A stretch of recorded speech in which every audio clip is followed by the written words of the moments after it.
Renungan Hari Minggu Paskah kelima. Akulah pokok anggur yang benar dan kamu adalah ranting-rantingnya. Bacaan pertama diambil dari Kisah Para Rasul bab 9 ayat 26-31.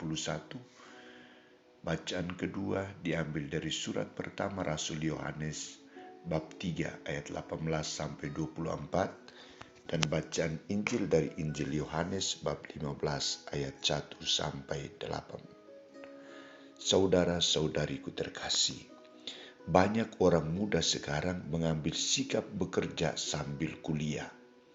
Mereka yakin bahwa pekerjaan yang mereka tekuni, entah sebagai karyawan perusahaan atau menciptakan usaha sendiri, merupakan sarana yang mendukung mereka untuk menciptakan masa depan yang lebih baik. Kisah Injil hari ini bercerita tentang pernyataan Yesus sebagai pokok anggur yang benar dan kitalah ranting-rantingnya. Ada dua hal yang patut kita renungkan. Pertama, Yesus adalah pokok anggur yang baik dan Allah pengusahanya. Di sini Yesus mengungkapkan dirinya sebagai pokok anggur yang baik. Menjadi pokok anggur yang baik berarti menjadi sumber hidup, sumber damai, sumber kesejukan dan kebahagiaan. Menjadi pokok anggur yang baik berarti menjadi penyalur kehidupan bagi orang lain. Menjadi penyalur kehidupan bagi orang lain berarti Yesus tidak mengandalkan dirinya sendiri, tetapi ia sangat mengandalkan Allah, dan bahkan Yesus tegas mengatakan bahwa Allah adalah pengusahanya. Artinya Allah menjadi sumber utama. Allah yang mengusahakan dan menyalurkan kehidupan kepada Yesus untuk menjadi pokok anggur yang baik dan benar.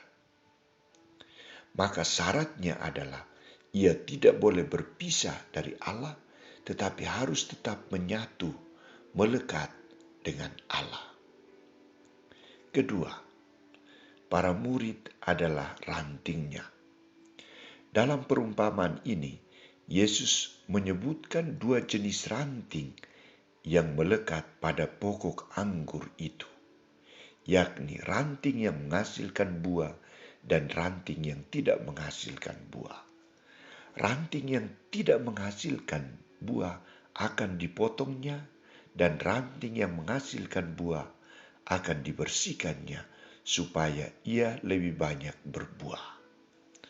Apa kategori menjadi ranting yang berbuah dan tidak berbuah? Kategori menjadi ranting yang berbuah adalah tinggal bersama Yesus dan mendengarkan sabdanya. Di sini Yesus menyebut para murid masuk kategori ranting yang berbuah karena mereka semua telah bersih karena firman yang telah dikatakan kepada mereka, dan mereka telah mendengarkan dan melaksanakan firman itu. Firman itu menghasilkan buah yang berlimpah. Sedangkan kategori ranting yang tidak berbuah adalah orang yang tidak mendengar sabda Allah dan tidak tinggal di dalam pokok anggur itu. Ia tinggal sendiri. Dan orang yang tidak tinggal bersama pokok anggur yang benar akan dibuang keluar, dicampakkan orang dan dibakar. Saudara-saudariku terkasih, dari dua pernyataan ini, Yesus menghendaki agar setiap orang yang dipilihnya menghasilkan buah-buah kehidupan. Namun buah-buah kehidupan itu hanya akan bertumbuh kalau manusia, orang yang dipilihnya itu, dapat menyatukan dirinya dengan pokok induknya, yakni Yesus Sang Sabda kehidupan. Saudara-saudariku terkasih, sejak awal hidup kita di dunia dan awal kita mengimani kekatolikan, kita tergolong ranting yang baik. Namun dalam proses perjalanan hidup dan karya kita, ada yang tetap menjadi ranting yang baik tetapi ada juga yang menjadi ranting yang tidak baik. Ada yang tetap melekat dan menyatu dengan pokok anggur itu, mendengar dan tinggal bersamanya, tetapi ada yang mulai memisahkan diri dengan pokok anggur itu dan tinggal sendiri, tidak mau mendengar dan tidak mau menyatu dengan pokok anggur itu, yakni Yesus sendiri. Namun saudara-saudariku, Yesus tegas mengatakan kepada kita yang telah menyatu dan tinggal bersama Dia, bahwa ranting-ranting tidak dapat hidup sendiri.